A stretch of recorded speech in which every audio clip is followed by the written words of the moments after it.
Hello again, Chris Lee of Southeastern 16 here to preview the Conway Baseball Regional of the NCAA tournament. In it, host Coastal Carolina, which went 48-11 and just ran through the Sun Belt Conference and tournament. Number 2 seed, Florida, followed by East Carolina, a team that got an at-large bid, and Fairfield, a team that is a routine number 4 seed in the NCAA tournament. Gentlemen, I think if I'm both Florida and Coastal Carolina, I'm like, what did I do to deserve this pairing I got? And frankly, Coastal Carolina's at 13 I thought was a little low. So now you're paired with Auburn potentially if you get through it. You know, there were some areas of the bracket where we spotted where it felt like some teams got some easier draws and some teams got some really tough paths. And I think every team in this regional can't be too thrilled about what happened here.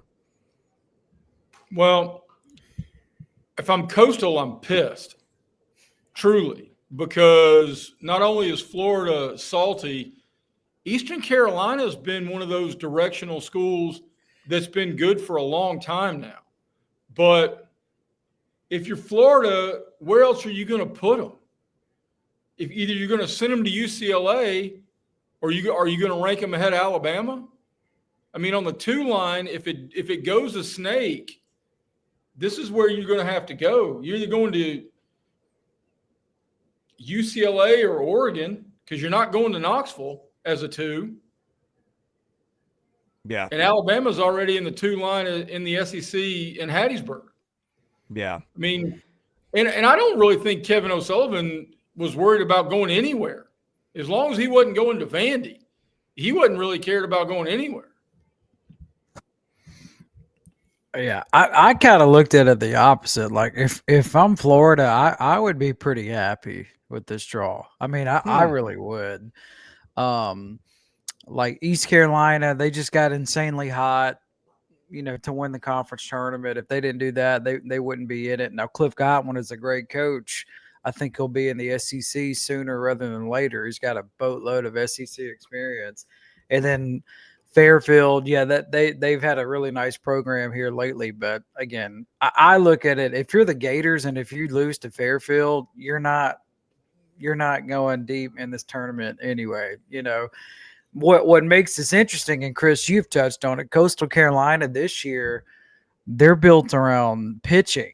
Now, historically, This is a program that can really swing it. Like when they won the whole thing in 2016, when they were in the Big South before the Sun Belt days, that was a team that could tear the cover off the baseball.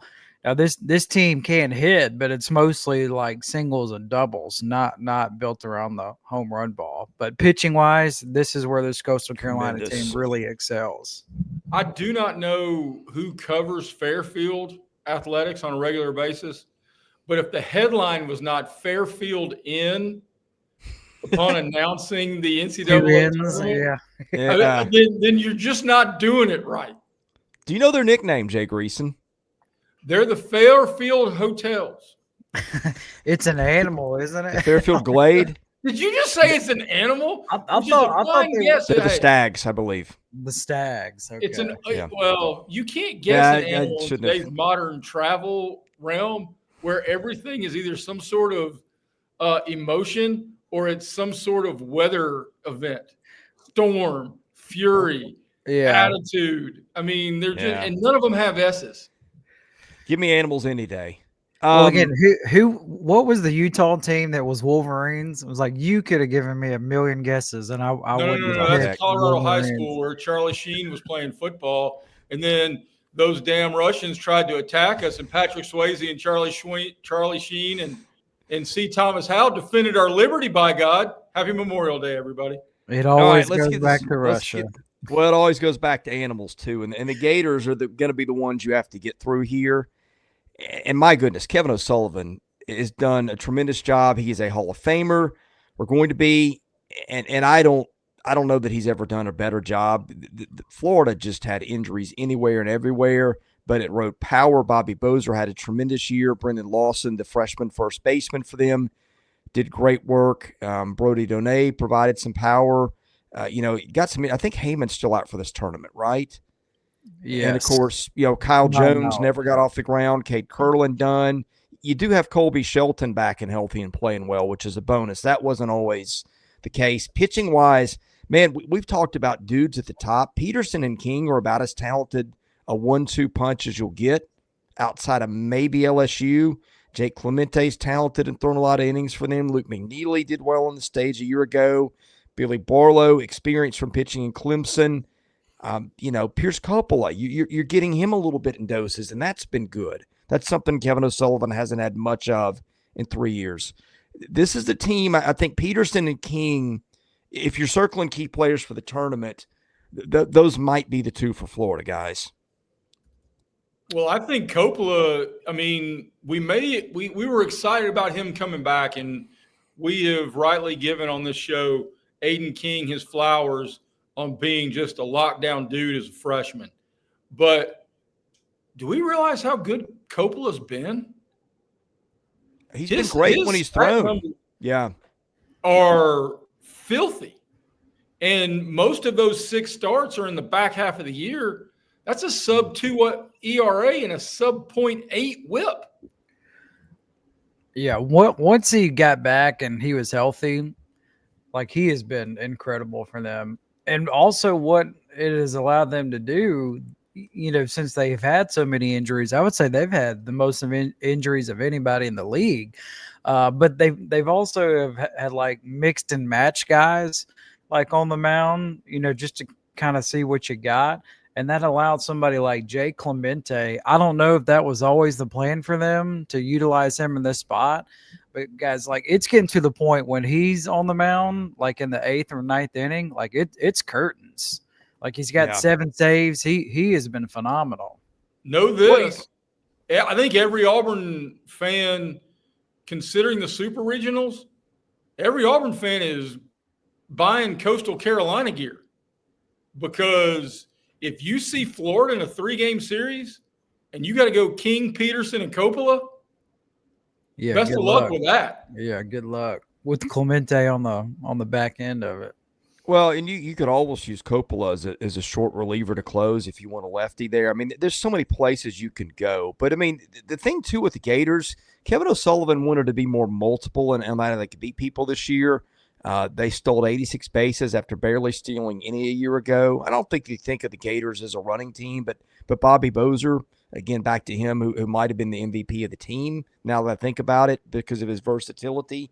16 homers, 18 steals. I just think Florida, I feel like whatever's on the page, give them a little bonus this time of year because Kevin O'Sullivan just knows how to pace and to prepare for this tournament. So whatever numbers you're seeing on the stat sheet for Florida, and they're pretty impressive. I add a little bit of that because I feel like, again, he's as good as anybody for getting his team ready for the stage. You saw it last year where they barely got in the tournament to begin with, had to do some work in Hoover, and then were one of the last 4 standing in Omaha.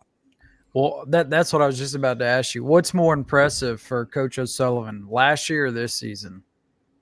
They're both pretty impressive. Yeah. I mean, can't complete the comparison yet, I think, but, the fact that you asked the question proves a point. But let's talk about Coastal Carolina because I thought this was a really, really good team. Granted, I did not see them play much this year. I saw them in bits and pieces in the conference tournament. But it is one of the better pitching and defense leagues in the country. And look, granted, Coastal didn't play an SEC-type schedule. The Sun Belt was down. Not their fault, right? Not their fault at all. But you look how this roster is composed. You got Jacob Morrison had a 1.90 ERA and 85 1/3 innings pitched. Gave up less than a base runner per inning. Cam Flukey, Riley Eikhoff had ERAs at 3.16 and 3.19 respectively. They threw 79 2/3 and 73 1/3 innings. I don't think anybody in the country had a threesome that threw that many innings with an ERA that was combined that low. You go to the bullpen. They've got Ryan Lynch had a 0.61 ERA and almost 30 innings pitched. Matthew Potok, 2.05. Dominic Carbine, a lefty, 2.36. And some other arms too. But the point is with Coastal, man, I always start how I look at teams in a regional with pitching. nobody covered as many innings is in an outstanding manner as Coastal did this year, and they got bullpen arms to boost. And that's one reason. And they've got some guys on offense we can talk about. Bodine and Barthol are two of their stars, and Bodine is a catcher on the MLB draft radar. But I just think when you're trying to get through a regional, especially if something goes wrong, they've just got so many guys who threw so well and covered so many innings. And that's, again, back to why I objected to this matchup in the first place. It wasn't about the 3 and 4. It's about how in the world do we match a 1 and 2 with this caliber. I thought Coastal deserved probably a worse 2 seed than Florida. Let me ask you this, though, since you're the Neil deGrasse Tyson of the bracketology world. That's a compliment. Teams, huh? I know who he is. That's I know who he is. Of the 12 teams in front of them, all right, would you rank them ahead of Oregon? Yeah, I would. I would have had Coastal as hosting 2 weekends. Would you rank them ahead of Oregon State? Yes, absolutely. Would you rank them ahead of Clemson? Yes, they beat Clemson. Didn't they? They may have Twice. I think they beat them twice. And I'm just looking for solutions as opposed to being Quixote and chasing windmills. And man, I've gone some off the chart references here, from random movies to literary classics. Dude, they're good. I mean, and while directional in name, that ballpark will be as packed as any SEC ballpark. Yeah, it will. No, I looked sorry, it up. Clemson beat them twice. I got that mixed up. But anyway, no, you got it right, Chris. Coastal Okay. beat Clemson twice. They had a home and home, and then they also had a 3-game series with East Carolina, and they took 2 or 3 from East Carolina in the regular season. yeah, sorry, the 2024 sheet popped up for their RPI. But anyway, hey, let's talk about the other 2 teams quickly. I think we're all headed for the same direction. I think we feel like this is going to be a Coastal showdown with Florida at the end. The other 2 teams in this regional, Cliff Gladwin's East Carolina team, got hot late. Don't really have an ace. Their number 1 pitcher is Ethan Norby, a lefty, who I would only presume is related to Connor Norby, who's the starting third baseman for the Marlins and one of the legends of East Carolina baseball. Didn't hit as much as Coastal teams typically hit. Yeah, I don't know what to say about them. I just think that they caught fire late. You got Dixon Williams, 13 homers, Colby Wallace with 10. They don't run a lot, but they run pretty efficiently. And then Fairfield, which didn't pitch. They pitched okay. Hit pretty well. They are a team that will run a little bit and, again, run efficiently, 94 steals to 18 caught stealings. 2 guys with 14 home runs, Nuke Namora and Matthew Bushiero. But I just don't think Fairfield is going to be an easy match for whoever they see. Certainly, Coastal's pitching should probably overmatch them in game 1. And I think Florida, is going to handle ECU pretty easily with that pitching situation too. So, I think we get into, it's those 2 teams. It's a war of pitching attrition, which I think both teams are fairly well suited to, especially Coastal's depth. But boy, Florida, I just think is got a little bit more pop in the lineup, and I wonder if that's the thing that carries the regional here.